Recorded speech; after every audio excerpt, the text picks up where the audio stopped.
All right, good afternoon, everyone. I'm going to ask the speakers and the presenters for the annual meeting to join me up here on the chancel.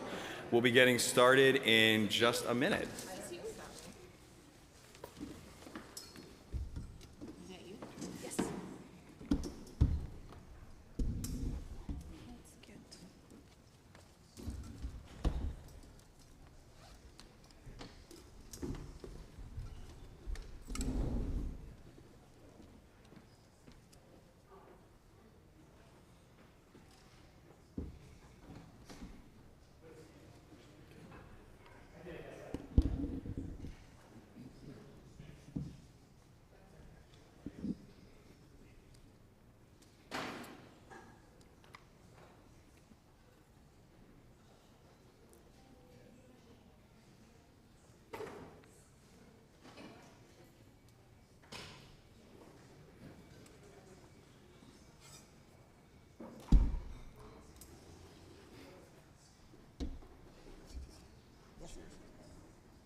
All right, I'm just watching a few last people come on in.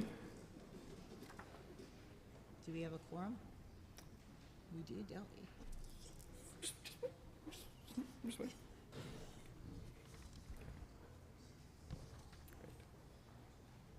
All right. Well, welcome everyone. I am so glad you could join us for the 2025 annual meeting of the congregation. I'm Burke Kapler. I am the president and chair of the board of trustees.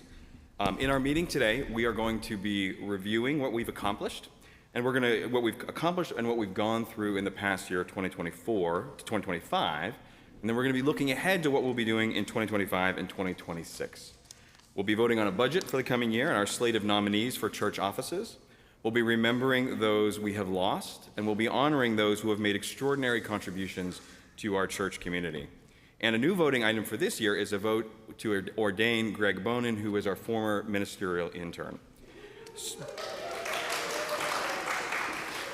So I think I know how that goes. All right, so to begin, I'll ask Rev CTC, our Minister of Social Justice and Community Development, and our acting lead minister to light our chalice and to offer an opening reading to center us. If you're watching from home, online, we invite you to light a chalice there as well. So there's no chalice?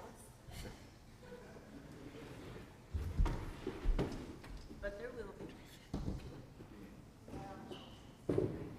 Talk amongst yourselves. Yeah?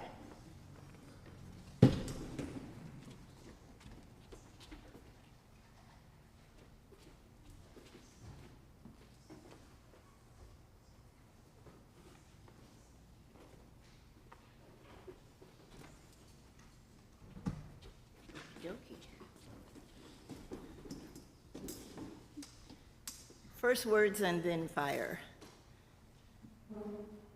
This reading is called Losers. In a culture that worships its winners, some people say the church is a place for losers. And they're right. This is the place where losers gather. This is the place for people who have lost their hair, lost their teeth, lost their place, lost their memories, lost their savings, lost their jobs, lost their loved ones. It's a place for people who have lost their parents, lost the love of their life, and perhaps even lost their children. It's a place for people who have lost their way, lost their faith, and worst of all, lost all hope.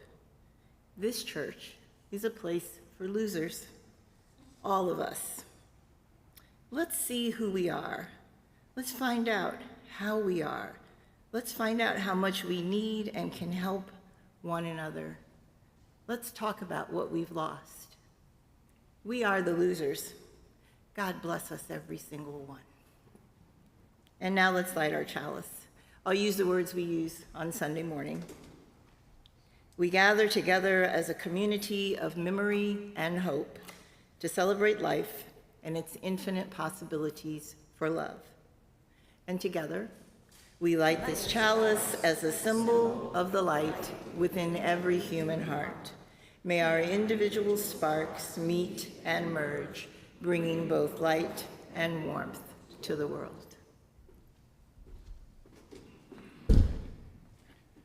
Thank you, Rev. CTC. So I will now formally call this meeting to order, and we'll begin by having our secretary, Emily Abraham, go over some of the governance requirements for this meeting.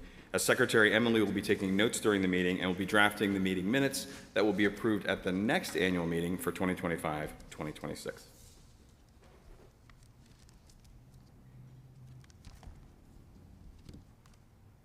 Okay. Thank you, Burke. Hi, everybody. Good afternoon. All right. We're going to check in first on a few important governance items for this meeting. So first, the notice of the meeting was communicated to members by email and in the bulletin on June 5th, 2025, and that was at least 10 days before this meeting in accordance with our bylaws. And we've had some reminders since then as well, of course. I verified with Christina just now that the confirmed member list of eligible voters was the list used to create the election buddy invitations that you all should have received to vote, and online voting opened last Friday at 1 p.m., concluded today during the meeting. As secretary, I will be taking minutes from this meeting, and those will be provided to the board for approval.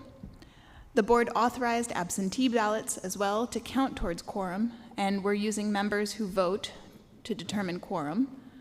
As of the opening of the meeting, 120 members, or 19% of existing members, had already voted, so we do have quorum today.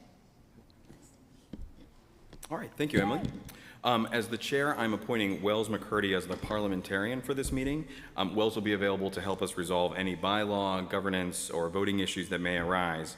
And then to begin the formal business of this meeting, I would ask Reverend CTC to read our UUCA covenant to guide the conduct of this meeting. So, Rev. CTC.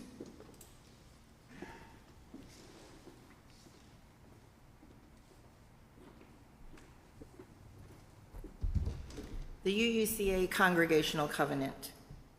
I'll begin with the definition. Covenant is Latin for come together. It means a solemn agreement or promise from the heart regarding a course of action between two or more parties. The UUCA Congregational Covenant reflects the needs of our membership, and it specifically asks how this entire congregation agrees to conduct themselves with one another. These are the words of our covenant. We covenant with each other, promising our goodwill and honest effort, pledging our care and support to one another and to our church community, challenging one another to live in accord with our Unitarian Universalist principles. With this common purpose as our source, we covenant. There are 11 points. To welcome all who come to us with acceptance and respect for the differences among us. To practice patience and speak the truth directly and with compassion. To reflect carefully about the potential results of our words and our actions before we speak or act. To keep our discussions to topics and issues rather than personalities. To acknowledge that we may not always agree with the group decision, but we will support and participate in decision-making processes that are collaborative and democratic. To seek to resolve disagreements to our mutual satisfaction and to ask for help when needed. To speak directly to those with whom we have disagreements. To facilitate direct communication between parties in conflict when appropriate. To act with loving kindness, seeking to promote justice, equity, and compassion. To speak out with loving kindness when we witness disrespectful interactions. And lastly, to understand that building our beloved community requires learning and practice. The UUCA Congregational Covenant. Thank you, Rev. CTC. So I'd like to turn to an overview of today's agenda, and I'm going to ask Emily and Wells to walk us through the agenda that we'll be discussing today. So. Sure. So first, we're going to have Rev CTC, again, our Minister of Social Justice. Sorry about that. That's much better.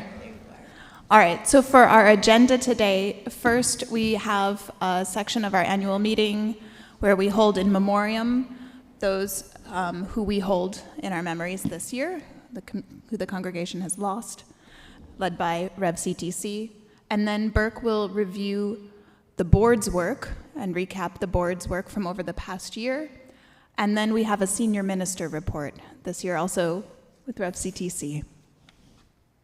Following the senior minister's report, we're moving to the awards and recognition to this part of the meeting before we get to the voting matters. After the awards, we'll move to the voting matters, starting with approval of the minutes of last year's annual meeting. We'll present and discuss each of the voting matters, but because we're using one email ballot for all items, rather than voting on them one at a time, we'll vote on all of them at once by taking a 15-minute voting break after the final voting item period concludes. As we all know, we've had to adapt our in-person practices so they work for hybrid meetings and virtual voting. By hybrid meeting, we mean a combination of in-person participation and online real-time participation. Just like we do during Sunday services, we're trying to be as inclusive as possible by allowing persons to participate in person or online, whatever makes them most comfortable. We're prioritizing our covenant and our commitment to ensuring that everyone has an opportunity to be heard. Rather than formally calling for motions and seconds on the voting items, we'll present each item, then open the floor for discussion before asking for the vote. When we're done with that, Emily will then announce the election results, and the meeting will conclude with some gracious comments from Rev CTC. Yeah, boy, it's making it hard, isn't it? One moment for technical issues. Sorry, guys. There's a really cool PowerPoint that I'm looking at that you're not seeing. So, Yeah, why isn't it not doing presentation mode? All right, let's see now. Oh, I see. It's breaking in the individual slides. All right. There we go. How's it looking now, Cameron? Okay. I did. Yeah. Let's try to see if we can get it. It's a PDF. Yep. I did, but it's not. All right. Well, we'll just Yeah. go with it. Sorry, man. no worries. This should pull it up, but yeah. He's in. Are you in Chrome? Edge, I think. Edge. Okay. Yeah. Yep. Technical difficulties. There we. Indeed. Oh, how's that? Should we sing? Let's see. 1 second. Not yet.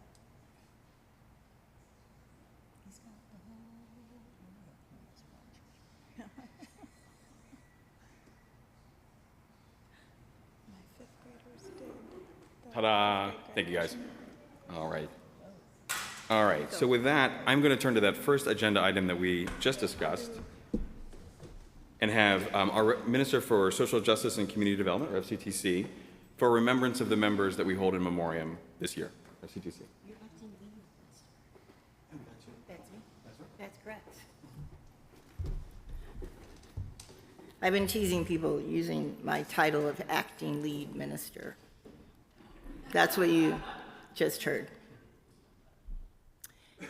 All our lives, we are in need, and others are in need of us. This is our gathered community, the place where strangers become friends, and friends, they become family. The space where our collective joins as one. Here, in this building, in this sanctuary, on this campus, we are connected to each other and to the past, the present, and the future. We never truly lose those connections, but we do lose our friends, and we've lost members of the UUCA family. In this past year, we lost many people from our community. Let's take a moment and remember them together. I'll read the names aloud. After I say each name, will you please say, "Their memory will live on"? Could you practice that? Their memory will live on. Ken Bissell. James Bonheimer. Their memory will live on. Kit Britton. Their memory will live on. Marianne Fort. Their memory will live on. Mary Garner. Renee Gouls.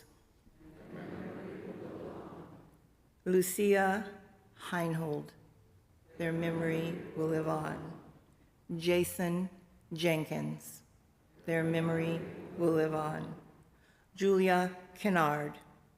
Their memory will live on. Alice McClellan.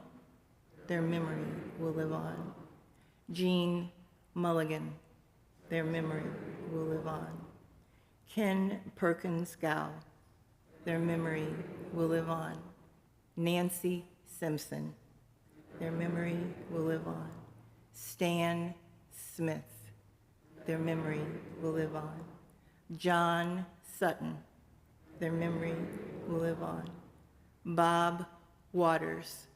Their memory will live on. Pat Williamson. Their memory will live on. As you think of those we have lost, be strong, be well, be loving, be kind, and remember, most importantly of all, none of us is on this journey of life alone. Blessed be.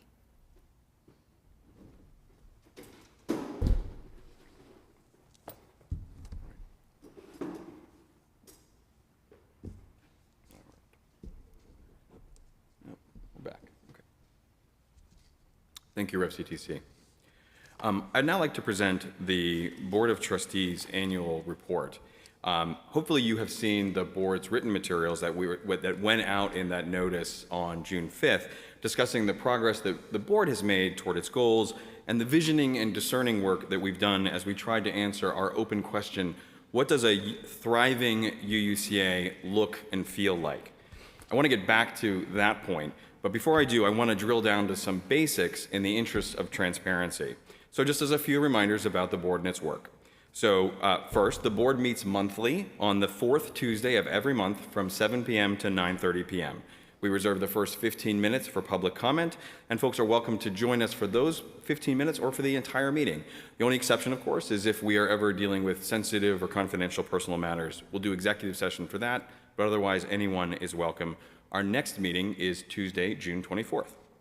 The board currently has 9 members. The slate proposed for election today, though, would increase the board to 10 members, which is large, but we have 3 committees that do a lot of work and we need as much help as we can get. So we're delighted to have those folks join us. Those 3 committees are our governance committee that does all of the work involving policies, governance, management, document management. There's some debates about fonts that go on in the governance committee meeting, but that's just a little bit of what happens there. But if there's a policy on our website that you've looked at and you've said, hey, I wonder where this comes from, that's the governance committee. We have the board finance and audit committee as well. That is our financial oversight and management committee. And if you have been looking at or watching the progress of the church's finances and everything we've been doing, you should know that the board finance and audit committee got there first. They were looking at it, they look at it every month, they evaluate it, and they think very hard about where the church is going. And then lastly, as a quieter committee is our ministerial assessment committee, which is the committee that manages and oversees our senior minister, Reverend Amanda Poppy, which is a great opportunity I have found to just talk with a minister about what ministerial work is like and to have a chance for one-on-one conversations about where the church is going. It's a great opportunity. As of right now, I am the current board chair, but my chair as term, scratch that, reverse it. My term as chair ends this year, and so I will remain on the board. The board has selected me to be vice chair, but Valerie Bryant has been elected to be chair of the Board of Trustees. Yes. Yes. Yes. Beginning July 1st. And who is counting, Val? All right. At our monthly meetings, we do a mixture of official business, we do policy reviews, we do financial oversight, but we also try to do some strategic thinking and visioning, thinking about where UUCA is going and how we can get there. So that brings me back to that open question I mentioned, and which is the tool that we use every year to guide that visioning process. The question varies per year, but the process of thinking about it and doing deep thoughts about where we are going is the same for the board every year. In my report, I described how we tackled that question this year. First, by asking ourselves, like, what would a thriving UUCA look and feel like? And then by what roles could the board do to help achieve that thriving at UUCA? And finally, what specific goals could the board adopt to support that? And that is all laid out in that board report that I provided for you. What I found super interesting as I was working through that visioning was that if you peel those layers down and if you work through the analysis that the board did, what you find and what the board identified as the key to a thriving UUCA is personal connection. What helps UUCA thrive is when people feel connected to others in the congregation. And when they feel personally connected to the organization and to others, then they are willing to commit and support to it. This is a deep, deep thought and a deep realization, and it's one that the board will continue to think hard about and work toward. But know that it's these kinds of fundamental questions that we grapple with on a monthly basis. Of course, we also identified some other key priorities. So continuing to build UUCA's anti-racist and anti-oppressive muscles is an important part of the board's agenda, and we identified several ways that we can continue to do that. You can expect to hear more from board members about anti-racism and anti-oppression work in the future, and you'll be hearing a lot about the Mosaic curriculum more than you have now. Another key priority for us is outreach and increasing our presence in the community, letting people know who we are, where they can find us, and what we can do with them. Thanks to Val Bryant, we've developed a whole multifaceted strategy for undertaking that outreach, and I know we'll be revisiting it and working with staff to implement it in the coming year. And finally, I'm pleased to report that after a few years, we have developed what I think is a very helpful annual planning cycle. So just to remind you, the cycle kicks off with an annual Vision of Ministry conference in late winter, like January, February. And I'm seeing a lot of familiar faces in this meeting from folks who were at that conference as a helpful starting point. We take the vision that was developed at that conference, and that shapes our strategy for the asks that we make during our annual pledge campaign in March. And then once the results from that annual campaign come in, we can plan for a budget that carries out that vision, doing that planning in May, culminating with its inclusion on the agenda today. It's been a very successful year for the board. We look forward to new members, to new goals, to new visions, and to new work for the next year. Thank you.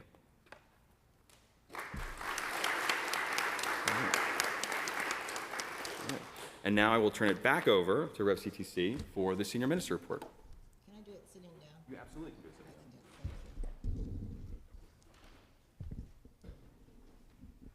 Can you all hear me? Yes, good, because I would like to sit down. So the other day when I was speaking to Burke about the senior minister's report, I was like, excuse me. I've only been the senior minister since April. Can you hear me now? I have to get very close.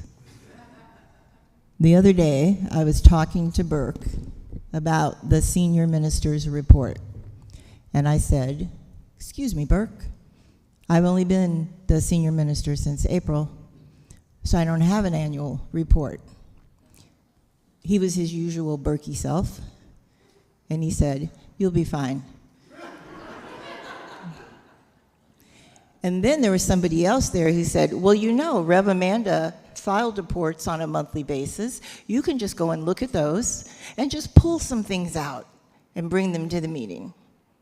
I believe I said, and I did not do that.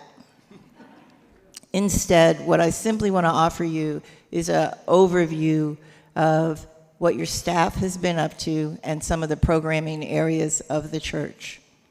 But to begin with, I want to remind you all of the excellent level of work that your staff does. This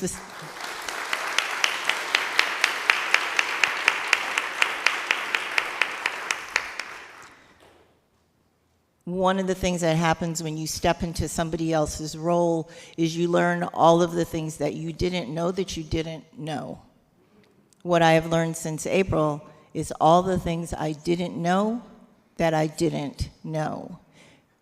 The most important thing I learned is that this staff here does their job at a level of professionalism and excellence that is not seen in all UU churches. I thought that was the truth. I have seen it played out day after day after day. That's the beginning of my report. And then I have some pieces I want to give you from each of our programmatic areas. What I observe as the acting lead minister is our community thriving almost every single day. From August to June, we had high attendance and participation on both non-Sunday events and all of our programming. We also had several significant Sundays that were larger than we expected them to be. Things like the Sunday before Thanksgiving, Christmas Eve, Martin Luther King Jr. Sunday, and Easter Sunday, even with our change from 2 services to 1 service, were larger than we expected. We are seeing visitors on Sundays. We are seeing members who haven't been present in a while. We've seen folks come back who didn't come back initially after COVID. They're now back in our midst on a regular basis. We also had a couple of new offerings in the programmatic area this year. First Fridays and Sunday morning adult religious education sessions have proved to be very popular. What Leanne started on Sunday mornings in RE, initially we thought, okay, we'll get a handful of people in that 9 to 10 o'clock hour. The first 2 sessions that she led, there were 50 people in each of those sessions. What's been most interesting is not just the size of the class, but that it seems to be meeting a need because all 50 of those people don't stay for the 10:15 Sunday service. So we've added something to our programming that really needed to be there, and we were not aware. Some of them carry over. Some of them are specifically coming for that new class that Leanne created. The other program that has thrived is First Fridays. This is an entirely volunteer-run, planned, and led event. That also is showing numbers between 35 and 65 every time it meets. That's extraordinary. It's another program that we didn't know what we didn't know we needed that has taken root, and I'm particularly proud of that program. I don't have anything to do with it, but I'm very proud of the idea that it's come together at the hands of volunteers. If you haven't been to a First Friday, you should go to a First Friday. To make all these things happen, in August, the staff spends a day together on retreat. On that retreat, we focus on worship and on the programming efforts I just spoke about. That's only one of the gatherings where the staff comes together and works to develop our future ministry. We meet on Tuesdays as an entire staff team. We have the technology to bring people into that meeting if they're not in the building in person. So we often have a staff member or 2 Zoom into that meeting. That meeting every Tuesday is where we shake it out. We talk about the Sunday service. We talk about the upcoming service. We talk about what works and what doesn't work. Mostly what we do is figure out how we're going to meet the needs of the congregation in the upcoming week. It is a particularly meaningful meeting. You don't get to come. It's a closed meeting, because I would be less than honest if I didn't say that we don't talk about you all at that meeting. But again, because we have the retreat in August and then we have these weekly meetings, the staff is able to come together and serve the congregation. I talked a little bit about RE. The other piece I want to mention about RE has to do with children's RE. What Leanne said in her report that all of you could have read was that since January, we've had 14 new families register for RE. In response to the growth, we added 2 new RE classes, one for preschoolers and another for upper elementary students. The growth is encouraging, but it's also significantly challenging. The staff has to do more. What we could use downstairs is more of you. we need more volunteers below decks. We need folks who commit themselves to teaching RE classes and handling RE programming. Please think about volunteering for the RE program. Other things that are happening downstairs, we continue to have the OWL program. We have a teen group, and this year, as you all should know, our teen group went on its first service trip in 5 years. They went to West Virginia, and they partnered with the Appalachian South Folklife Center. That was extraordinary, too. They spent time helping others. They actually came together and went out to do what we say all the time: please go out and change the world. Our teen group, our youth group, is growing the leaders of tomorrow. That is something we all should be very proud of. I'm going to move on from RE, and oh, I missed a page, I apologize. I do want to tell you a little bit about the work that Nikki does. Go, Nikki.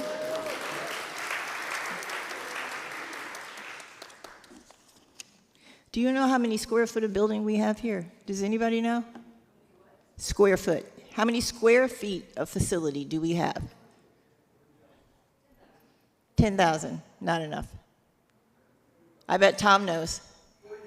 40,000 square feet.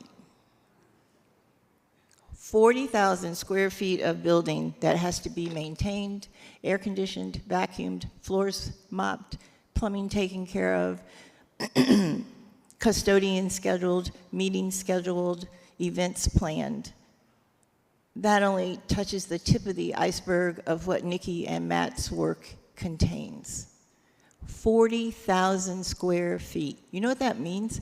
Several of our houses could fit inside this building. Now, if you own a house or you own a condo, you know what it takes to manage that, right? Multiply it out.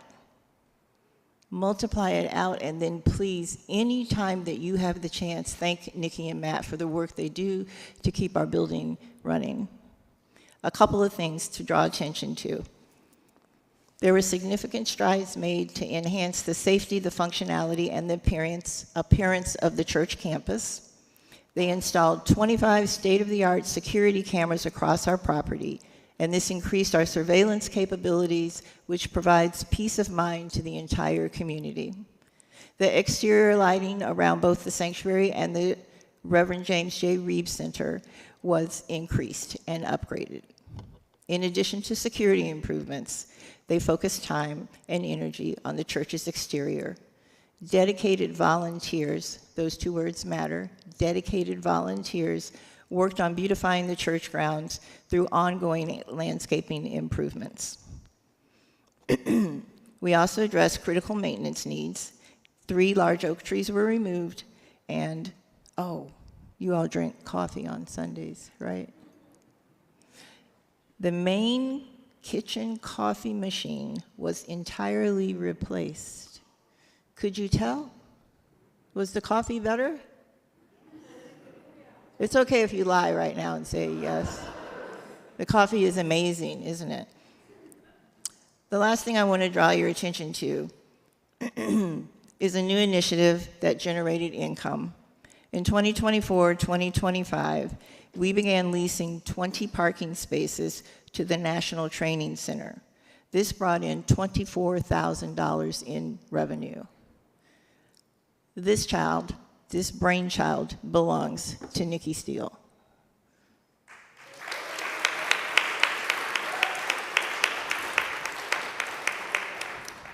We also have some new trees on the campus. We participated in an Adopt a Street program, and we got the maximum allowable stormwater credits, significantly reducing our annual stormwater fees in 2025. The last piece of what it takes for your staff to run this building that I'll draw your attention to comes from Nicole Haley, our Congregational Engagement Manager.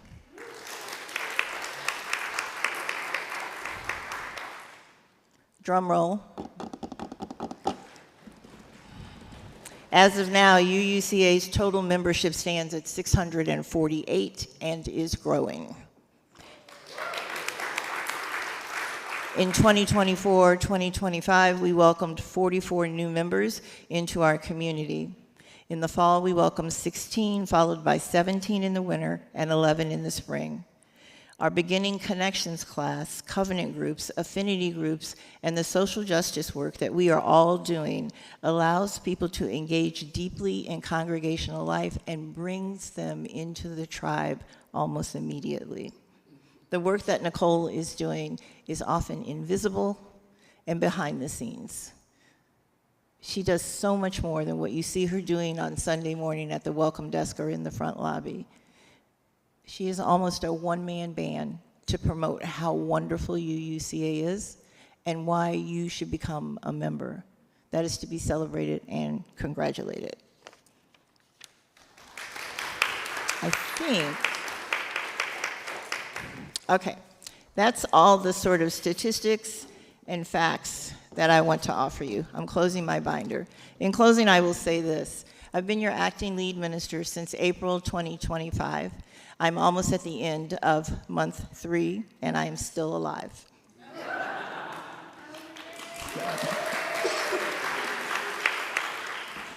Before, yes. Is there going to be time for questions? Sure. Do you want to ask me a question or other people? Go for it. Is that okay? Yeah, there's a mic up here. The mic's in the front. Yeah. Okay. Yeah. 1/4 of our members do not pledge, according to the annual report. 1/4. I realize we don't raise the issue of pledging with inquiring friends or friends because they're just getting to know us, which is as it should be. But I'm wondering, has the board addressed this issue in particular? I mean, we are contributing to the association and to the region on behalf of every member.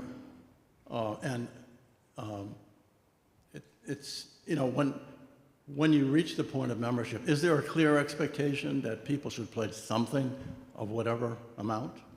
So the answer is yes. I think there is a clear expectation that members are expected to make pledges. Mike. Yes, so there is an expectation that members should make some sort of financial pledge. In terms of enforcing that, I don't know that we have focused on that right now as one of our sustainability goals. But yes, we do expect members. It seemed like an opportunity. Sure. Yeah. Yeah. Okay, the other question, Reverend Carroll, I didn't see a reference to the Caring Connection in the report. I wonder what is the status of the Caring Connection at this point? You mean the CARE team? The CARE team, yeah. The CARE team. We had a CARE team that started last fall, and it was to be honest, unsuccessful. One of the reasons it was unsuccessful is not that people don't care, but is that you all are incredibly good at taking care of yourselves. So we were not getting a lot of people asking for hospital visits, for home visits, for doctor's rides to doctor's appointments, for that sort of ongoing care that you think a church will offer you. We still have a care team. We have individuals that are very interested in helping folks. But for a care team to work, we need to know what you need. And you all need to ask us for assistance. I see your hand. One moment, Francesca. Does that answer your question about the care team? Okay. Thank you. It's really important, and we want it to grow, and we would like it to be stronger. But really, you all do an excellent job of taking care of yourselves. And one of the reasons we do that is that in Western culture, you are not taught to ask for help. You're supposed to be able to go it alone. We're here if you don't want to go it alone.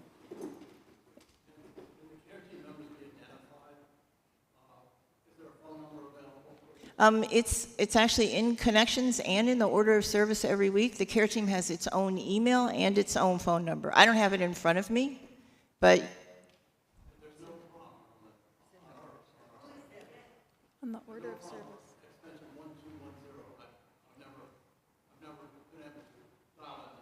so you've called it and haven't been able to talk to someone or to hear back?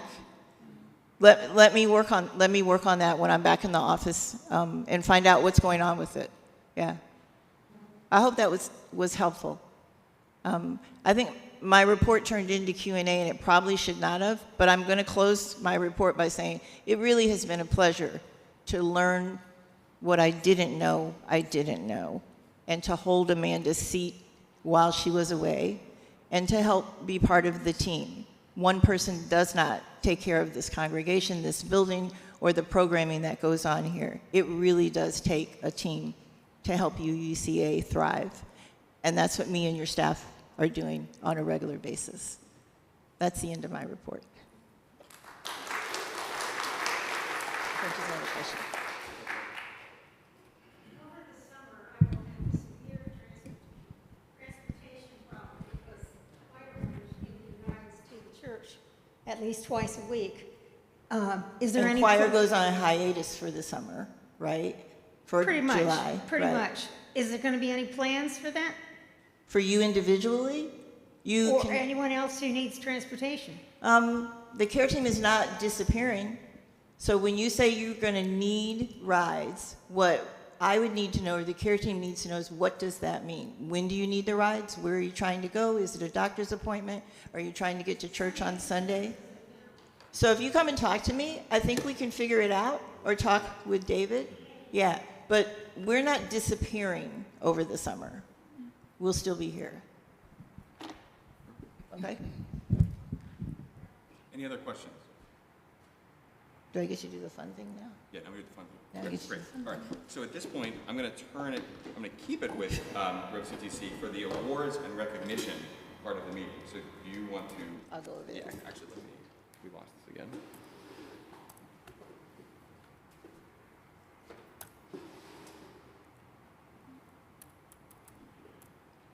Okay.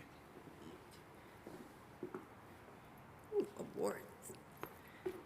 Every year at the annual meeting, we present awards to volunteers, to leaders in the congregation. This year we have awards in the area of religious education. We have an Unsung Hero Award. We have the Chairs Award, a Lightness of Being Award. We have a Social Justice Award, a Music Award, a Distinguished Service Award. And we also have a new award this year that the staff, including myself, decided we thought was time to add to our collection of awards. Our newest award is called the Living Chalice Award. This inaugural award was conceived by the entire UUCA staff. It celebrates a lifetime of nurturing the flame of Unitarian Universalism, and it will acknowledge an individual who exemplifies generosity, joy, and compassion through their contributions across multiple ministries within the UUCA community. The Living Chalice Award will be the last award we give out. I'm saving the best for last. But let's get started with the Religious Education Award. Leanne, would you please come forward?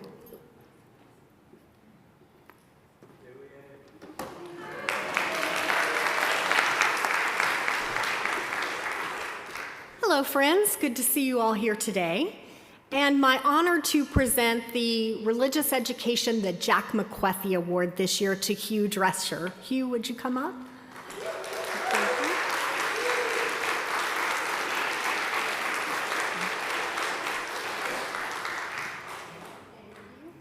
Hugh is receiving the award this year for his service, his commitment, his ministry in our 7th grade Crossing Paths class.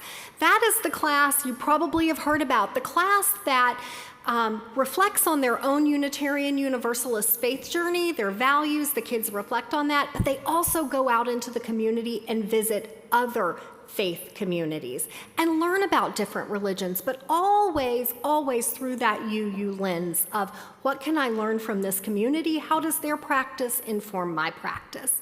Hugh is a living example of that work, of being able to hold that space for our kids to do that theological reflection, but always bring them home right back to us. So thank you for holding that space and doing it so joyfully and in such a fun manner. I want to say Hugh has volunteered in our program as long as I've been here. Your involvement long predates me, and I've been here 10 years. He's taken a couple of years off here and there, which we encourage, refill your spirit. But always has come back, and for the last many years has been our lead teacher in that program. So we offer this to you this morning with so much gratitude, Hugh. Thank you so much.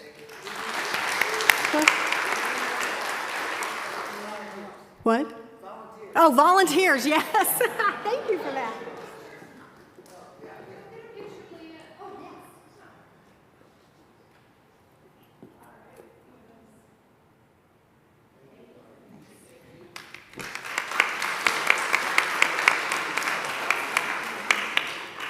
I want to invite Nicole to come forward. She's going to present 2 awards this afternoon, the Unsung Hero Award and the Distinguished Service Award.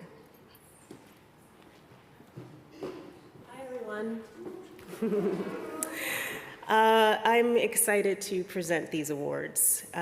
So just to give you a quick background, the Unsung Hero Award honors individuals whose dedication, behind-the-scenes efforts, and consistent support have made a meaningful impact in our community. So for the first Unsung Hero Award, I'd like to present it to Gail Lehman. Gail? Yes. We're proud to present this year's Unsung Hero Award to Gail Lehman, UUCA's devoted houseplant parent. With quiet care and with a generous heart, Gail has lovingly tended the greenery throughout our building, bringing beauty, life, and a sense of peace to our shared space. Her thoughtful service often happens behind the scenes, but its impact is clear and lasting. Thank you, Gail, for helping UUCA grow, both in spirit and in bloom.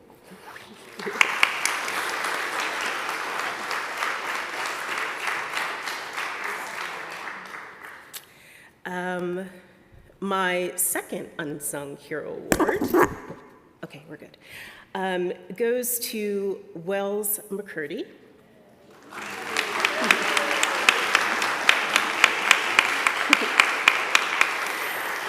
Oh, my heart is full. Okay, so we're proud to present this year's Unsung Hero Award to Wells McCurdy for his outstanding dedication and spirit of service since joining UUCA in 2019. I hope I got that date right. Okay. From annual giving and the fall retreat to kitchen hospitality and Sunday ambassador duties, Wells has shown up time and time again with generosity and grace. Most recently, he served as parliamentarian today for the annual meeting, bringing thoughtful leadership and organization. Thank you, Wells, for helping UUCA thrive.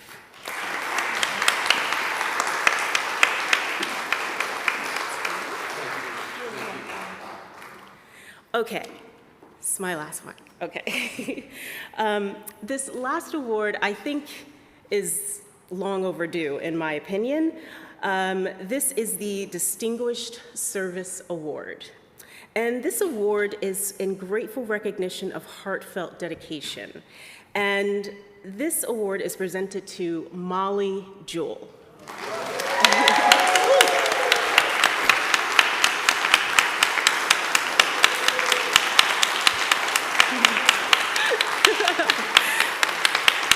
Molly, we're proud to present this year's Distinguished Service Award to you, a true gem in our UUCA community. Molly's extraordinary commitment and open-hearted service have touched every corner of congregational life. Every corner of congregational life.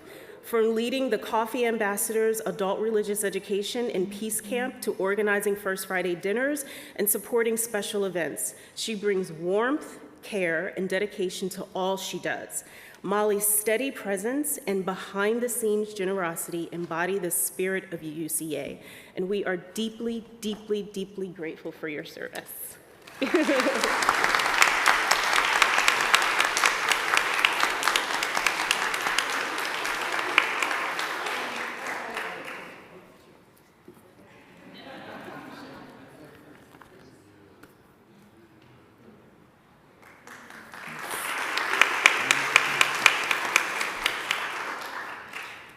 Our next award is the Joseph Fisher Community Service Award. Joseph L. Fisher was a member of the U.S. House of Representatives, chair of the Arlington County Board, moderator of the UUA, and chair of the UUCA Board. This is our, this is our Social Justice Award. We have 2 recipients for the award today. Kristen Patterson, and Janice Morris.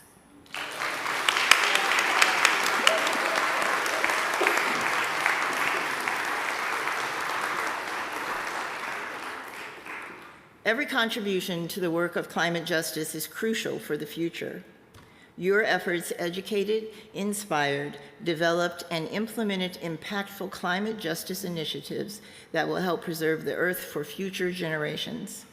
Your dedication to addressing climate change and the global inequalities it creates demonstrates a strong commitment to advancing climate advocacy and action. We are incredibly grateful for your exceptional service on CAT, UUCA's climate action team. These two ladies brought CAT to the forefront of our lives here at UUCA.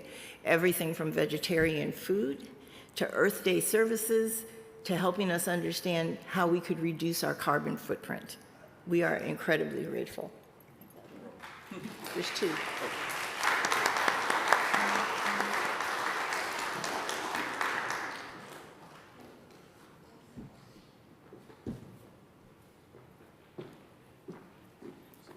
And now we have the Chair's Award, which is presented by Board President Burke Kapler. All right, so I have the honor of the Chair's Award.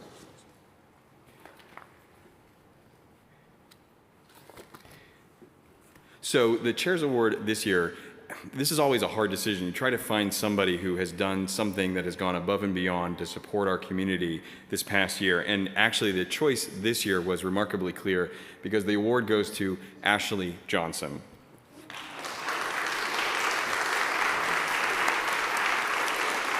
And the certificate Ashley is getting today says, "We are recognizing her dedication and her exceptional service to the youth of the Unitarian Universalist Church of Arlington. During her tenure as youth coordinator, she significantly enhanced and revitalized the youth program. With this award, we express our heartfelt gratitude for the care and compassion she has shown to both our youth and the entire community." And I will just say on a personal note, having had kids who've gone through the youth program, pandemic was awful. And it was difficult and things fell apart. And yet Ashley came in, stepped in, and we have a vibrant and thriving youth program culminating in a very successful service trip this year. We're back, and it's thanks to Ashley. Thank you.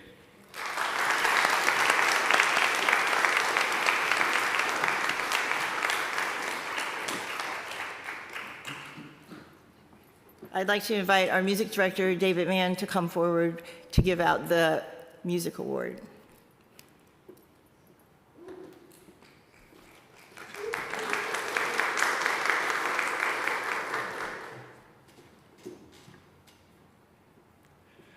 Good afternoon. I am here to present the Vera Tilson Award.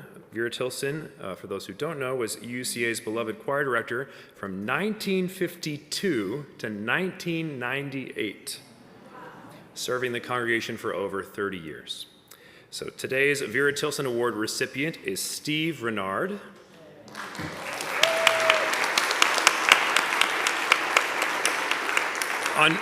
Steve had intended to be here and is very disappointed. He was called away for a family emergency, and they're okay and everything's fine, but wanted to send his regrets today. But I'll read a little bit about Steve. So for many years, Steve has shared his creativity and endless enthusiasm through the UCA Band and the Chalice Theater program. Among Steve's contributions this year, he led music at 4 different services between the winter solstice and Christmas Eve, so not a very long time there. And he provided accompaniment to every single ensemble. That's junior choir, sanctuary singers, arranging music for the band, and today he completed the tour by accompanying with the bells during Spirit of Life on his guitar.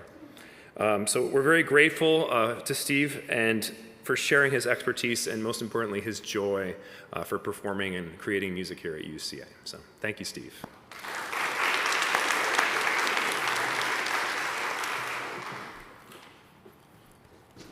The next award I will be presenting is the Lightness of Being Award. This is brought about because we had a minister named Joan Gelbin, who was beloved, who was fantastic with people, and who carried herself through our hallways and classrooms with grace and lightness and love. Joan Gelbin served as UUCA's minister until 2003. She is currently our community's minister of Emerita, is that right? Emerita, Minister of Emerita. This year's Lightness of Being Award goes to Gail Crawford.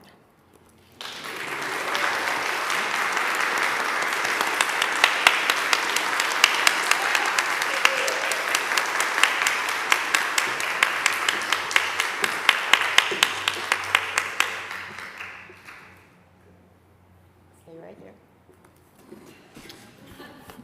On Sunday mornings, at board meetings, during BIPOC group events, and wherever she is present, Gail Crawford consistently exhibits a spirit of authenticity, deep presence, and compassion towards all those around her.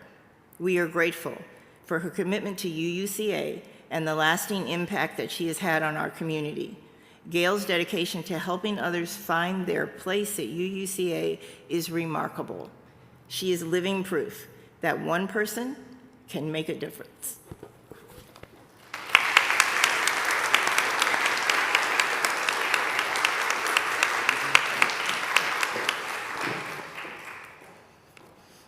Another drum roll. The last award that we are giving today is the new award. Oh dear.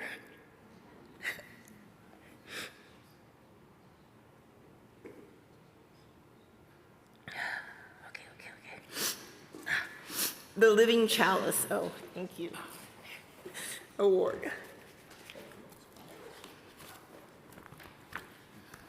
We had a meeting, like we always do, and the staff realized that we didn't have an award that had to do with both longevity, dedication to Unitarian Universalism, and dedication to this congregation. The Living Chalice Award was conceived by the entire staff. What we wanted to do was celebrate a lifetime of nurturing the flame of Unitarian Universalism. This year's recipient is Dick Graham.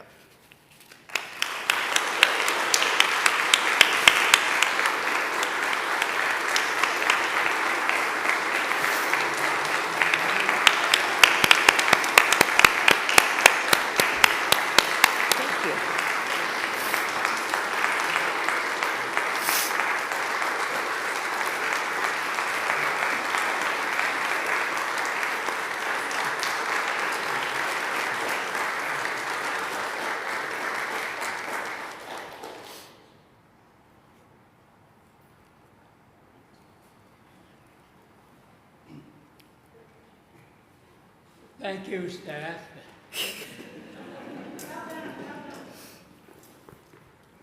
Take a breath, sit down. I have some words that people offered about Dick. Dick and his wife Nancy joined the Unitarian Church in Richmond, Virginia in 1961, the same year that Unitarians and Universalists merged into one denomination. This makes Dick a practicing UU for as long as there has been the combined existence of Unitarian Universalism. One of the reasons Dick and Nancy became UUs is that in the early 1960s, the UU congregation was the one that was supporting the civil rights movement in Richmond. During their 3 years at the Richmond Church, Dick organized the congregation's first personal pledge canvass in a decade, and he joined the Board of Trustees. The Graham family moved to Northern Virginia in 1964, just when this beautiful new sanctuary, at what was then still called the Unitarian Church of Arlington, had been completed and dedicated.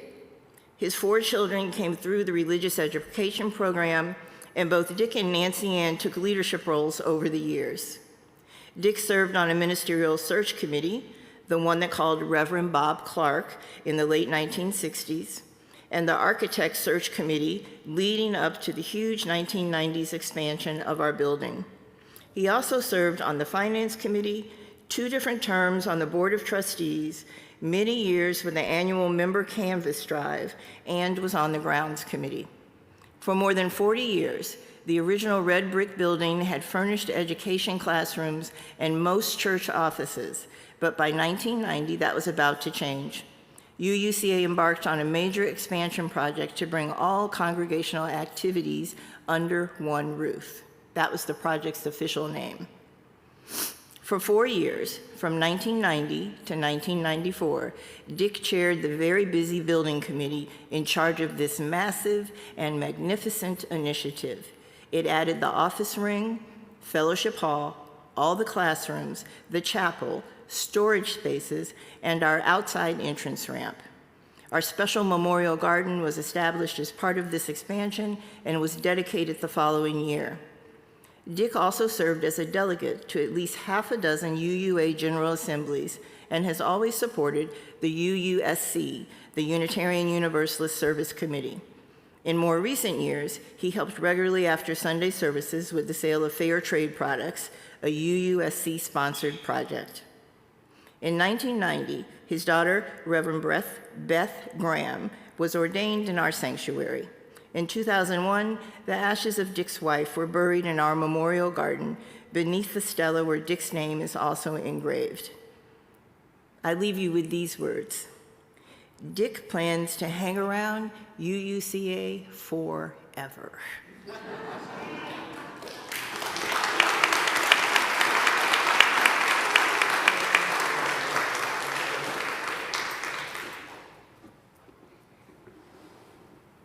Thank you, Rev. CTC. One more round of applause for all those receiving awards and all they have done for UUCA.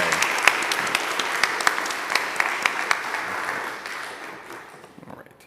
We are now going to move to the voting items on our agenda.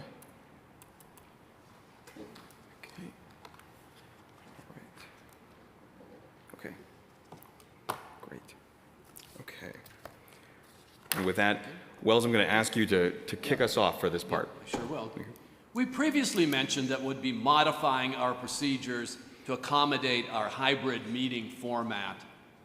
The bylaws include a commitment to run meetings of the congregation in such a way as to maximize inclusion so that all voices are heard.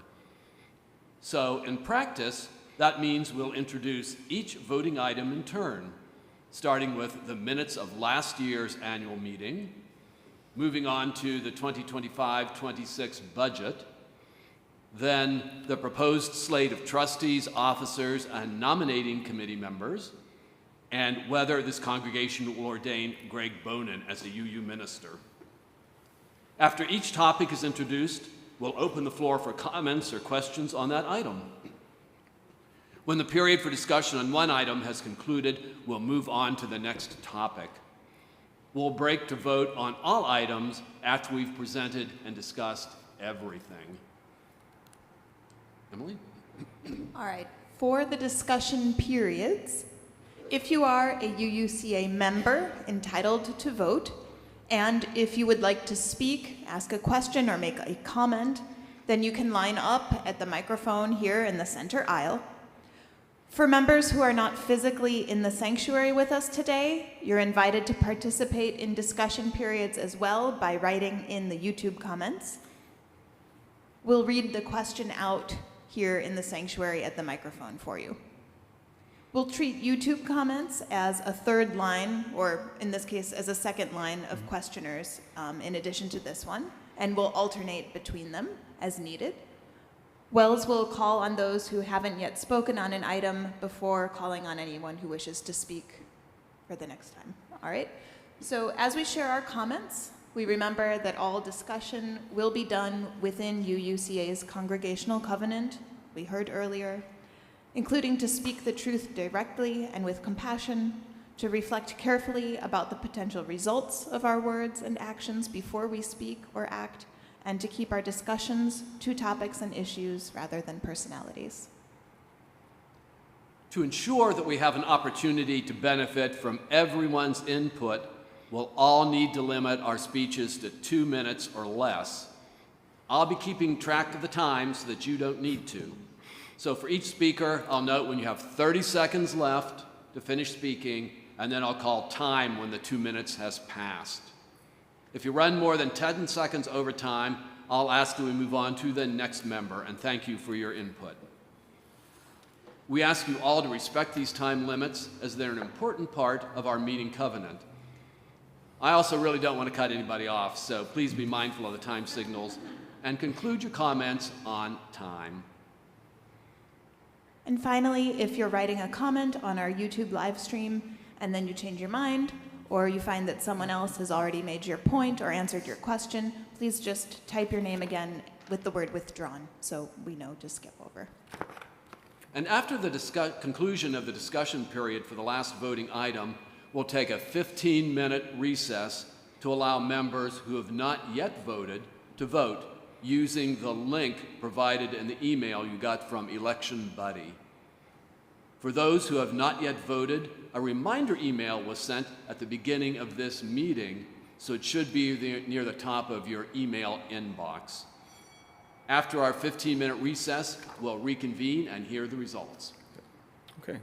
So with that overview, I'm going to move to our first voting item, which is approval of the minutes from our prior annual meeting, the one from last June for the 2023-2024 year. And Emily, you wanted to make a comment about that. Sure. The notice of the meeting was sent to all members with several attachments to it, and one of them was the minutes from the June 9th, 2024 meeting. Okay, great. So we're going to open the discussion period on those minutes from that last annual meeting. We're scheduling about 10 minutes for this, although we do not have to take all 10 minutes. And I think we're ready for anybody who has any questions or comments on the minutes, starting with anybody in the sanctuary. Are there any comments or questions about last year's annual meeting minutes right now? Okay. And hearing none, I'll ask Christina. Christina, are there any comments on the YouTube channel about last year's annual meeting? None. So there's no comments. Okay, great. Well, with that, it does not appear we have any comments, so we will move on to our next voting item. That's great. All right. Moving on to our second voting item. That is the Treasurer's Report and the Board recommended budget for 2025-2026. Our treasurer, Dan Patterson, was not able to be here today, but he passed on to me some remarks, and I'd like to share them with the congregation right now. So Dan wrote this. He says, "Hello, everybody. I am sorry to miss today's meeting and appreciate that I'll be reading this report. This does not repeat all of the information in the treasurer's report that you received with the meeting materials, but focuses on some of the important trends and points that we're seeing around our finances. So our strengths, we have several. First, mortgage payoff and endowment repayment. So UUCA successfully paid off its mortgage and effectively recouped the funds borrowed from the endowment." I'm going to say that one more time. You didn't react enough. Right. We paid off the mortgage, people. Yes. In 2022, we withdrew $500,000 from our endowment to help pay down that mortgage. Since then, we have repaid $350,000 of the $500,000 that we have borrowed from ourselves, and we have almost $200,000 more sitting in our checking account, meaning that we can repay the full amount of money that we have borrowed plus extra money. It's a huge accomplishment. It's something we should be proud of. And I will say, not having to pay the service debt on that mortgage every month has given this congregation an amazing amount of flexibility in terms of what we can do and the sustainability we can have with our finances. That is an amazing accomplishment for this congregation. Another strength that we have is our increased rental and other income. So we have seen a healthy increase in revenue from facility rentals and exceeded our expectations for our share of the plate contributions. Our rental income has been stronger than we anticipated, continuing a trend from the past couple of years. It's been one of the bright parts in our budget. We are definitely emerging from the pandemic slump. We have a creative pilot program for renting parking spaces that's been very successful, and we're hoping to scale up. And we continue to talk with the Arlington Unitarian Cooperative Preschool.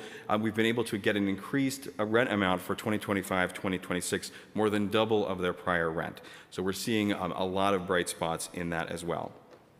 We do have some vulnerabilities. So one vulnerability is declining pledge income.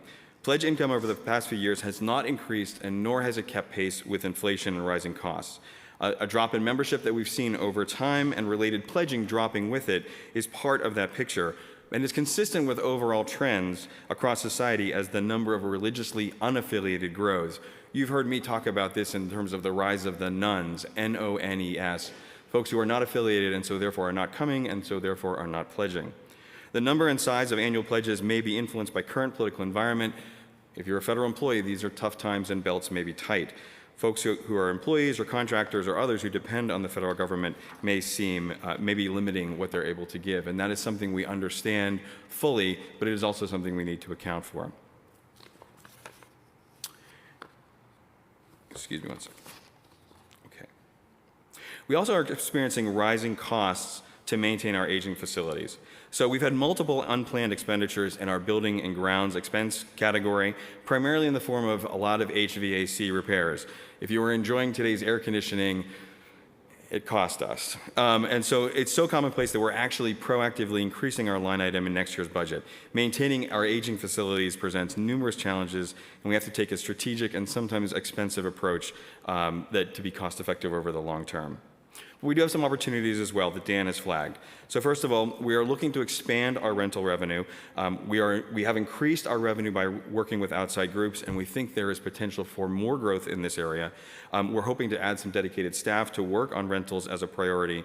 And again, we're continuing to negotiate with AUCP about future leases, bringing us closer to market value for our space. We're working on leveraging a strong financial foundation. We do have a good financial base, and short-term, this helps us address these operating deficits that we're facing. Long-term, it will likely support plans that we have to encounter to deal with aging facilities and systems.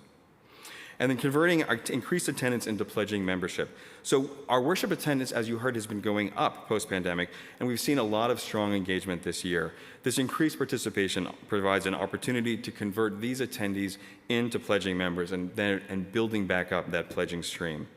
So as Dan says, in conclusion, it's crucial for UCA to address vulnerabilities like declining pledge income and aging facilities, but at the same time capitalizing on the opportunities we have with respect to rental revenue and increased member engagement. By balancing these efforts, the church can ensure its long-term sustainability and its mission fulfillment. On the budget particularly,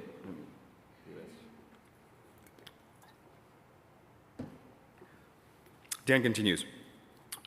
So this year's budget reflects our commitment to maintaining vital services for our members in our community, especially in these challenging times.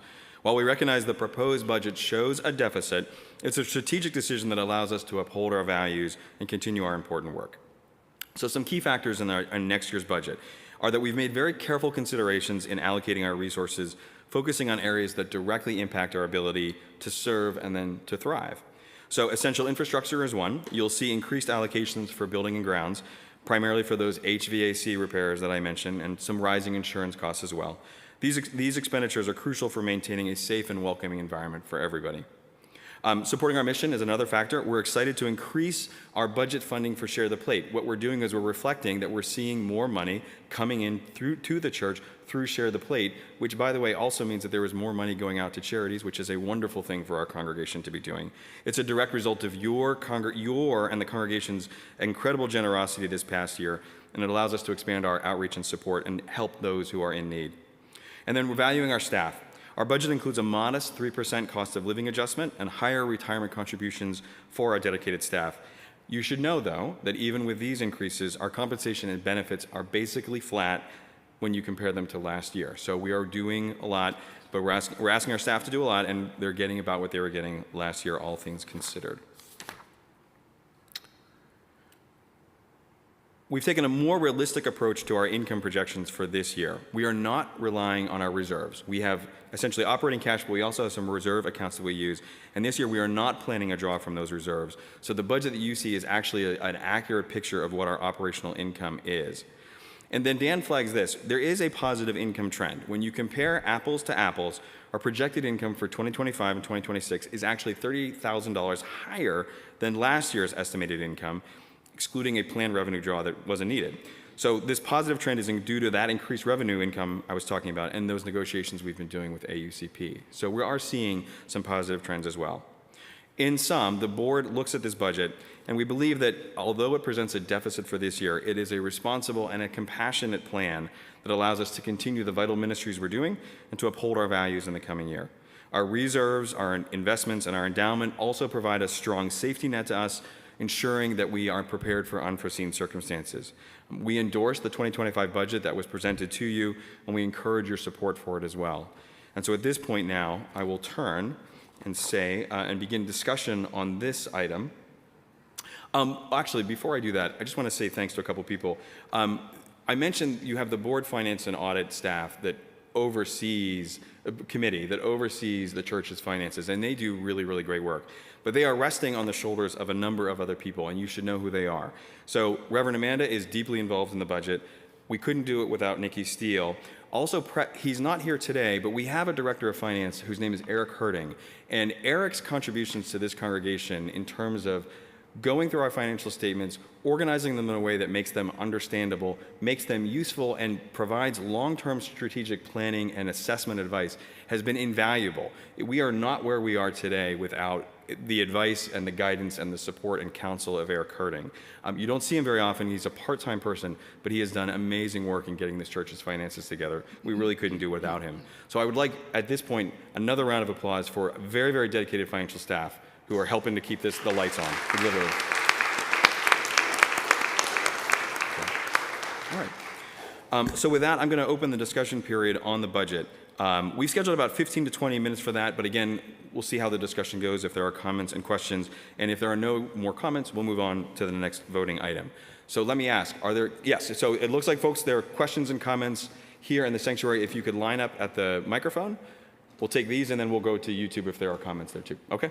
All right. Okay. Yes. My comment is that we should be providing family health care coverage for all of our staffers. And my question is, do we?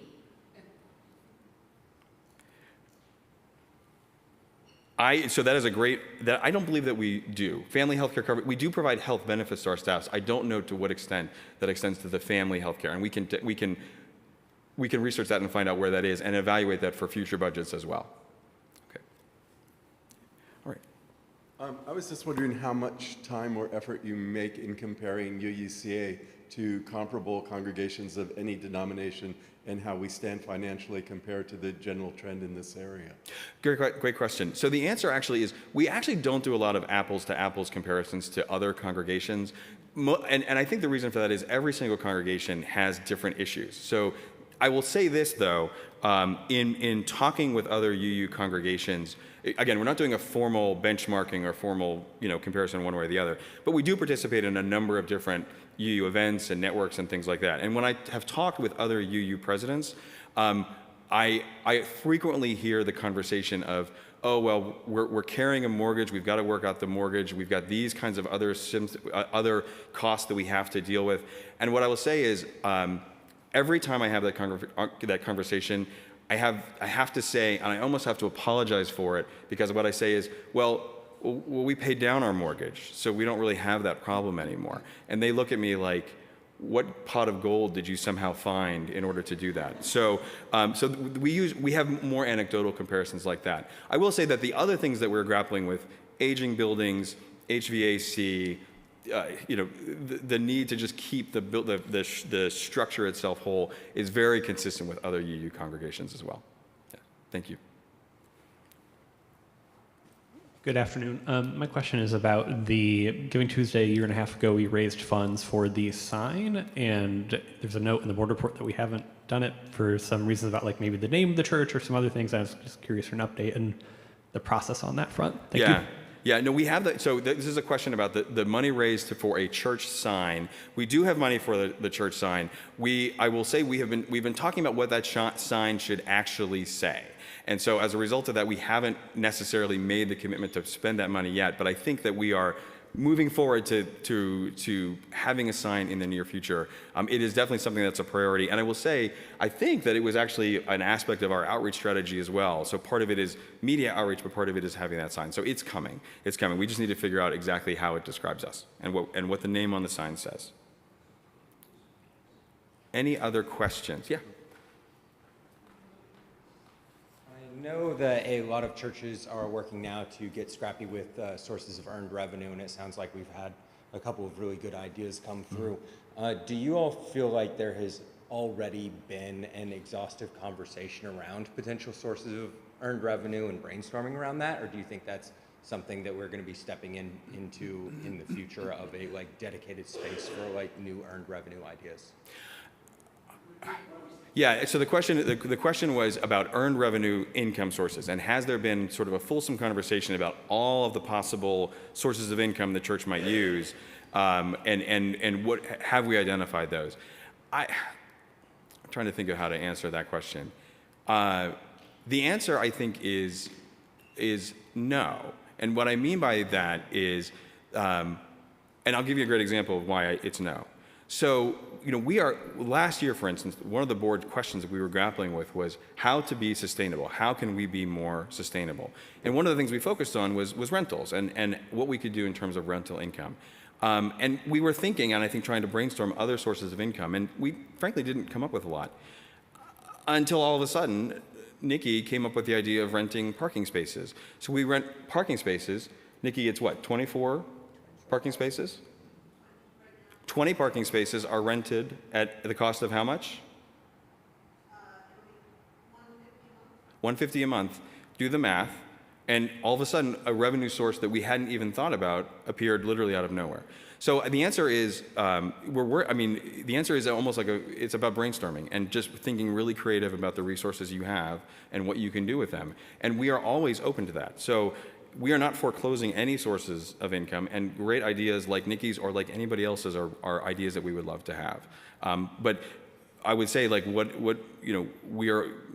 I love ideas like that because I sometimes feel we keep coming back to the same well a lot of times with our resources, and creativity in this is really key. So there you go. Any other questions from folks in the sanctuary about the budget? Or online? Any online? All right, Okay. none online. Great. None online? Okay. All right. So with that, we are going to conclude that item for our voting period. I'm now going to move to our third voting item, which is the presentation of the 2025-2026 slate of nominees for the Board of Trustees, officers, nominating committee members, and GA delegates. And I'm going to ask Diane Williams to come forward to present those. Thank you, Diane.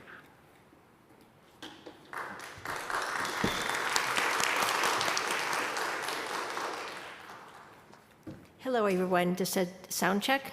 Yeah. Okay, great.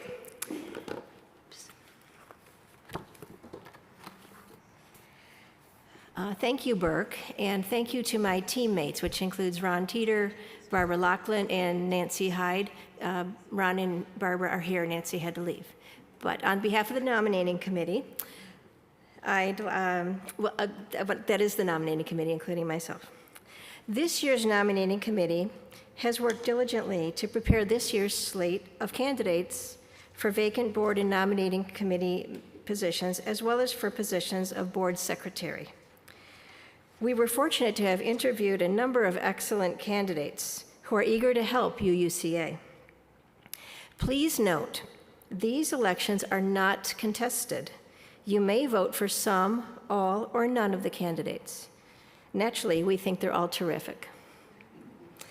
On behalf of the nominating committee, I am pleased to announce the following slate of candidates for the congregation for the coming 2025-2026 term.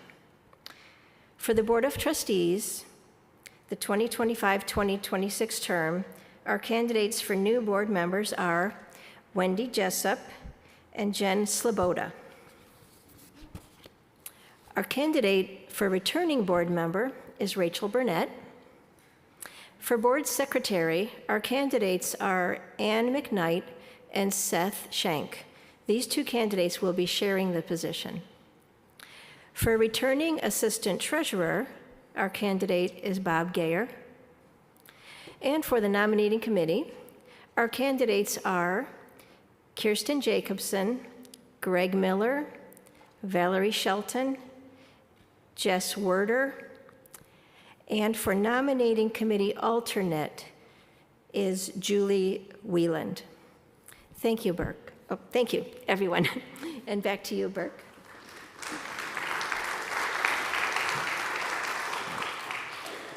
So just another moment to recognize all the work that the nominating committee has done this year. The process that the NomCom goes through for identifying candidates involves talking with people interested in leadership, talking with people thinking about leadership, talking with people recommended by others for leadership, and people who have never thought about leadership at all.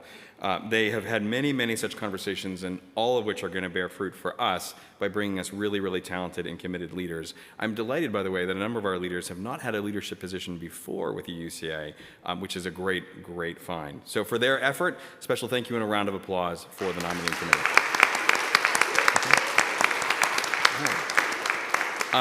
We're going to open the discussion period now on that slate of nominees. If you would like to talk about any of the members on that slate, now is the time.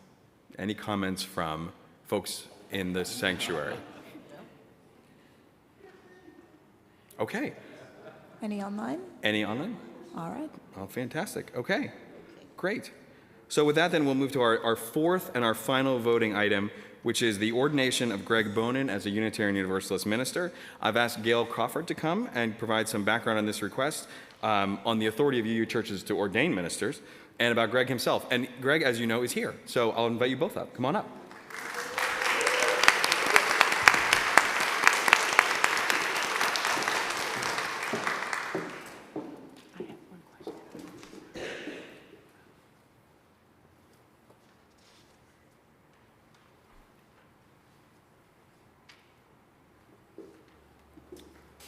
All right, thank you so much, Burke. As some of you may know, I am a member of the Board of Trustees, and before we move to Greg, I just want to say thanks to the NOM committee who reached out to me, and I was one of those people who hadn't even considered being a member of the board, and it's just been a fantastic opportunity. So I just want to say thank you to the nominating committee, and I also want to say thanks to Burke for your amazing leadership. It's been wonderful serving under your leadership.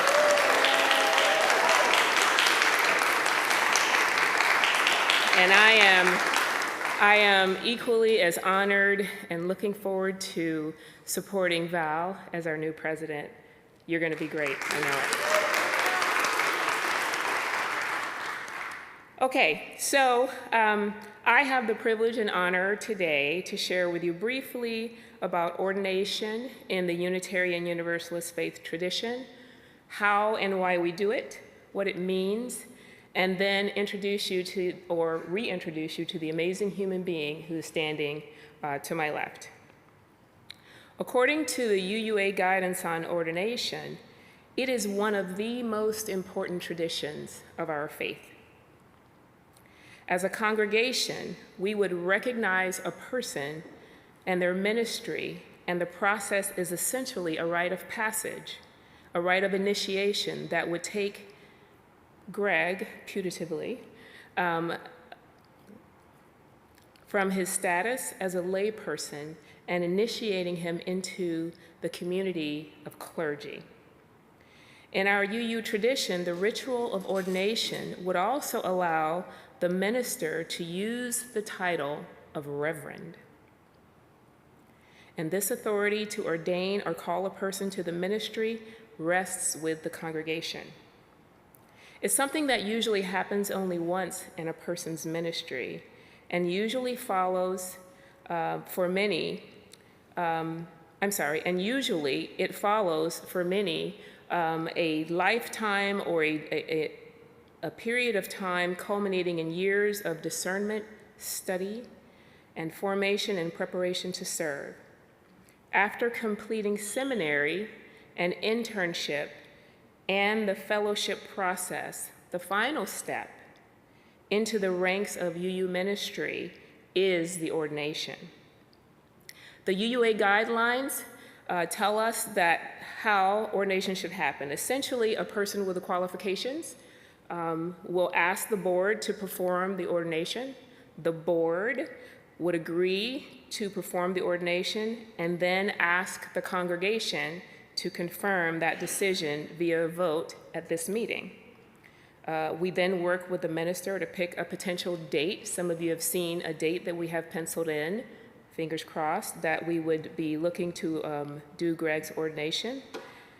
Today, I'm excited to introduce to some and welcome back for others, Greg Bonin.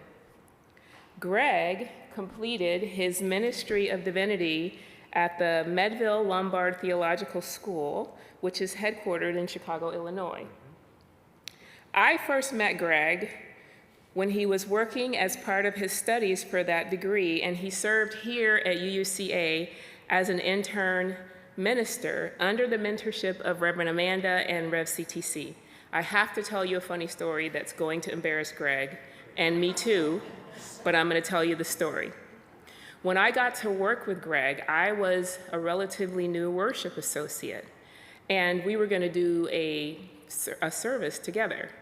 And so we met to talk about how the service would go, and I was just blown away at his level of knowledge and his deep understanding, and I thought Greg was a worship associate when I first met him.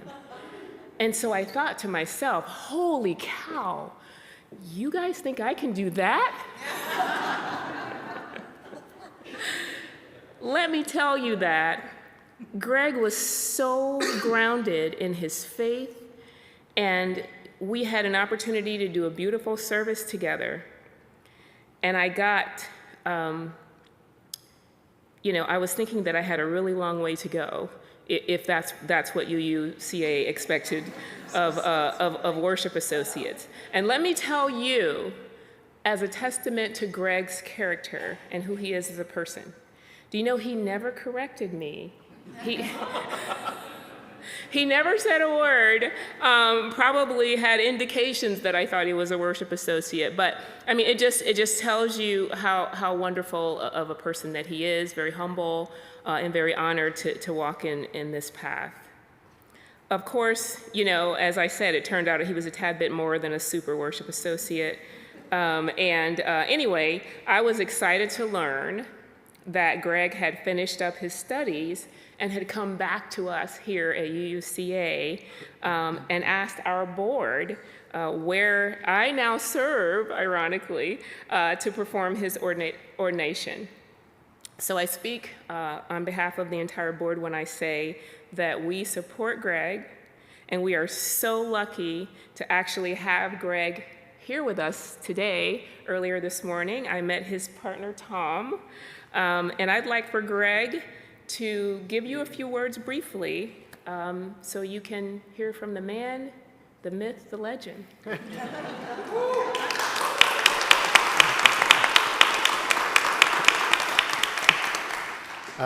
Thank you, Gail, and hi, folks. It's been a minute since I've been up on this chancel. It's a little bit of a memory jog here, but it's really good to be back with you. It's like coming back to a home. And this morning's service was such a gift. The music was amazing. I loved the little prompt also in the program to move with the music. Always love to see that. So this community has been really just such an important part of my journey in my faith development, also as a minister. And I'm just really grateful to have served with y'all. So it would be an honor to be ordained by the UUCA community, and I'm really humbled for you to consider my request. So thank you.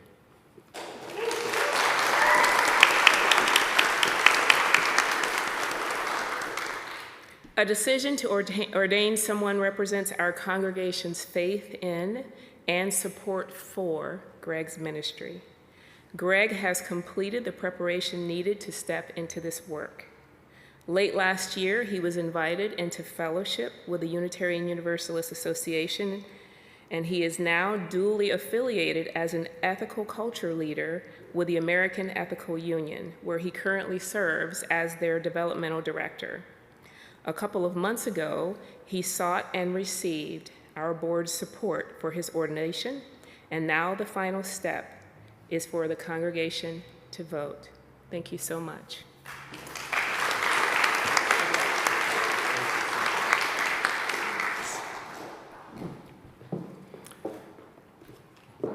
Thank you both, Gail and Greg. So we have a discussion period on this item as well. We've scheduled 10 minutes for this discussion, but as before, we'll go with where that goes. Are there any comments or questions from the floor here today? Okay. All right, I don't see any comments or questions on the floor here today. Any comments or questions online? No comments or questions online. So there we go. So that concludes our presentation of the voting items and the discussion for each item. So at this point, we're going to take a brief stretch break for 15 minutes to allow any members who have not voted yet to vote using the link sent to them in the email from Election Buddy. Again, should have been a reminder email sent to those who haven't voted, so if you haven't voted, check the top of your email. If you're watching on YouTube and you need to log out of the meeting to access your email to vote, please do so. You can vote and then step back into that live stream as well. And if you have any issues, you can email Christina. Her email is ckennard, that's C-K-E-N-N like Nancy, A-R-D, at uucava.org. So, by the way, it also goes without saying you can only vote once. This is not Chicago. Yes, and many of you may have already voted. So if you can take a short break. So looking at my watch, it is 1:36. Let us plan to be back here at 1:55. and we will see everyone there. Thank you very much. You only vote once? You only vote once. None of this early vote often? Don't really vote often. No. Crazy stuff. That's very Chicago.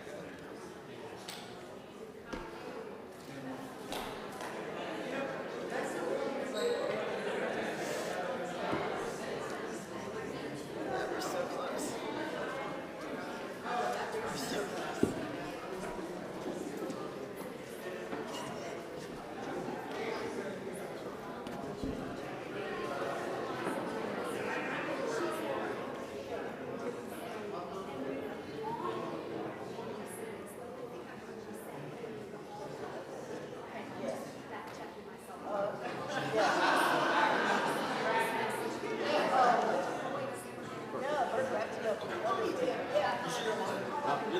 I'm not worthy. Nope.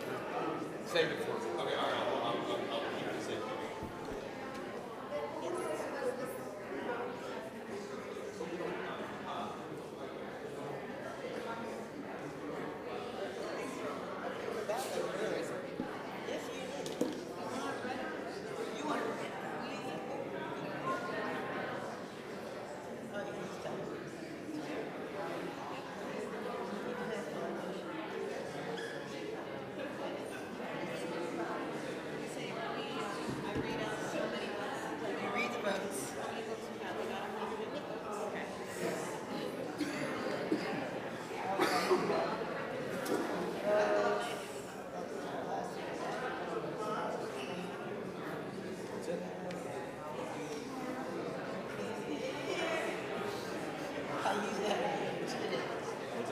You don't have to go home.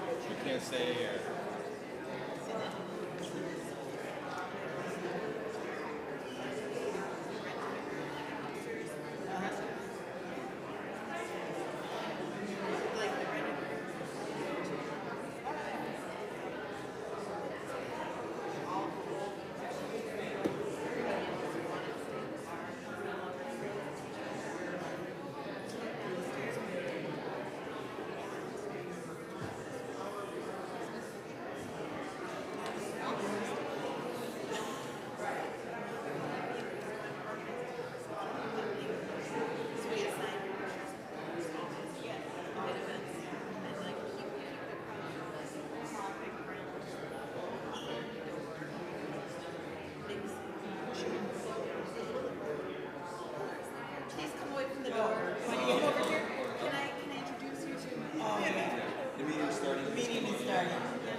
That's actually, by the way, that's actually what this says. It's actually the script I was reading. Yeah, yeah. That's where it's accurate in the minutes that it was said, but it's not really an accurate description. No, but you know what, I would say, like, I mean, the reason I'm connecting you guys is because we're going to do minutes for next year. And we should make that clear. Yeah. Or AI is doing it? So cool.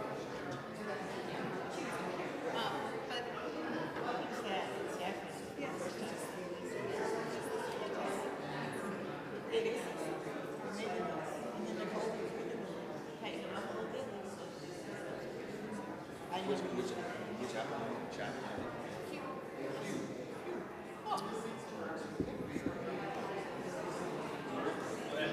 No, that's great. Well, I hope you noticed that we've said to people, this is an uncontested election. That was you. That was you.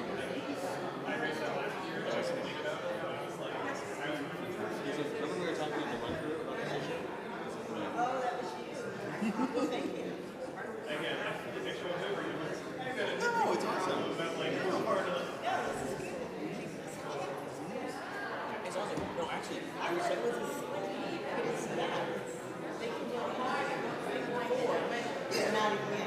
yeah, you can write it. Yeah, it's a state. So there is a process. So there is a process. Right. You could have a presentation for somebody writing. But it actually is that's right.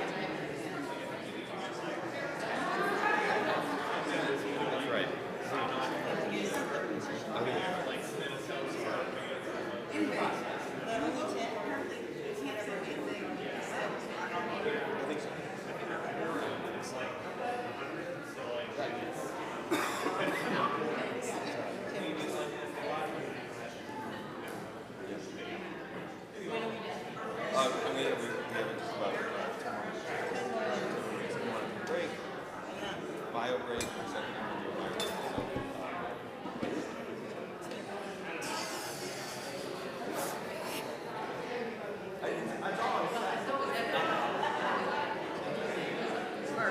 We have 8 minutes left.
this sign, or should I like? No, not at all.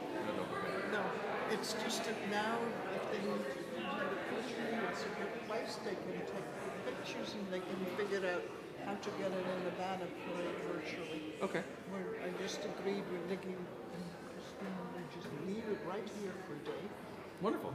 And they'll figure it out. Don't make Okay, all right. Don't make any. I'm going to try to get Amanda to do a banner parade or something like that someday. We Oh, can- okay. Why not? That would be wonderful. Okay, great. You want me to call people in? Yeah, I think we should. Let's do that. So I'm gonna give folks a 2-minute warning for resuming. 2 minutes. 2 minutes. 2 minutes. Yeah. I think I said 1:55. So we'll wrap this up.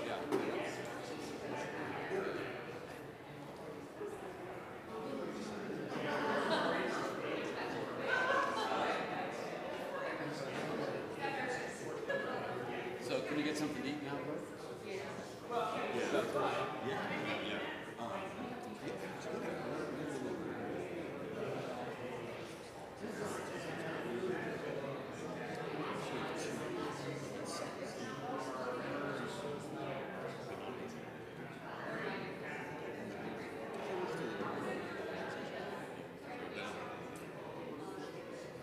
You're so good at this. I think they should offer you a lifetime contract as board presidents.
We're good. Yeah, we're good. Okay.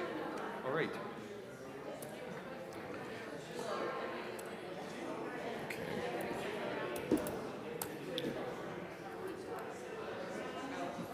All right. Okay, we are going to be resuming. I'm going to ask folks to take their seats so we can hear the announcement of election results. And do we have Emily? We do? Oh, there she is. Yeah, okay.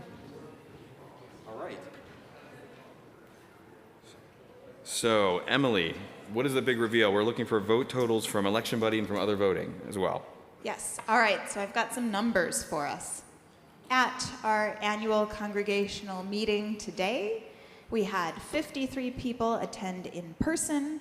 We had 23 different people viewing on the YouTube live stream.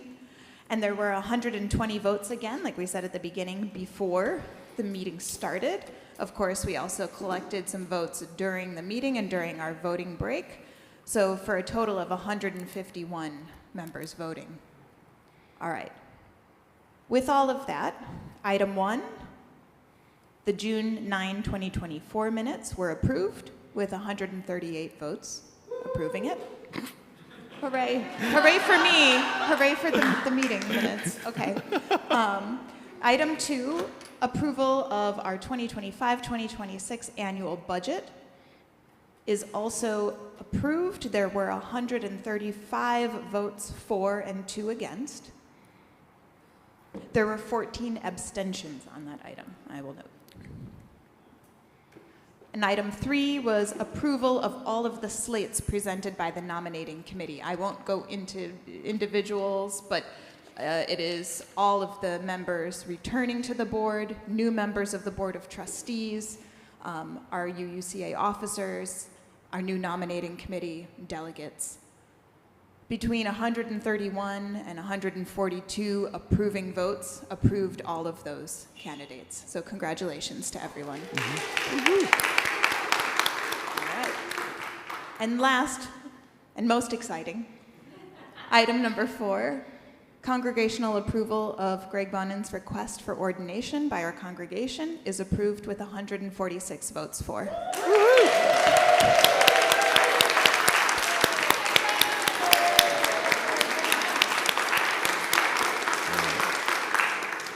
All right, thank you, Emily.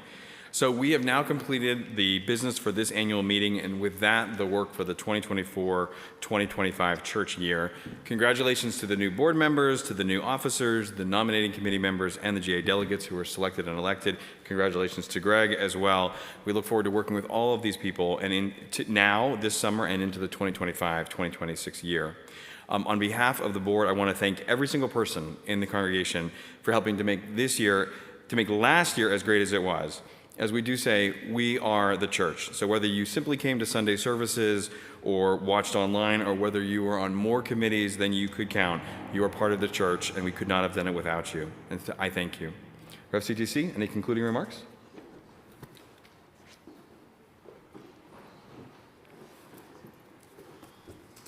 In closing, I want to express deep gratitude.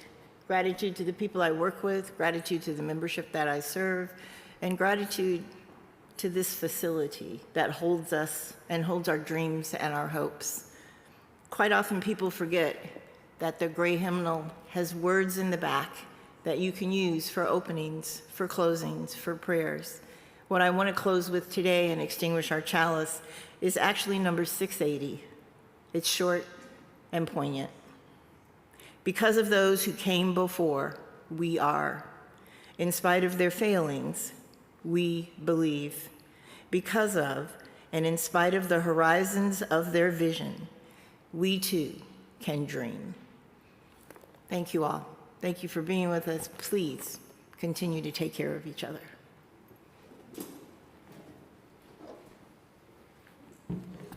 This is the last time I get to do this. I conclude this meeting. It is 2 o'clock. We are on time.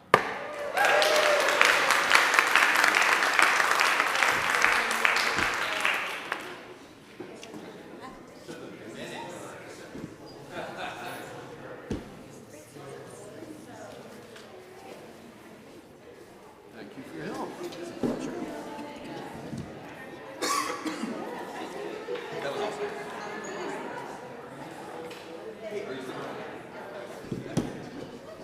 Oh, no,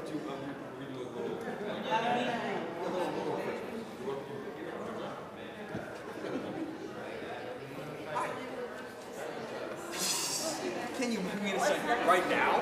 Yes. Yes. Hi. I know. Okay. Well, I'm better. Yeah. Oh, okay. If you need me, okay? Yeah. Oh, thanks. Yeah. Yeah. Well, well.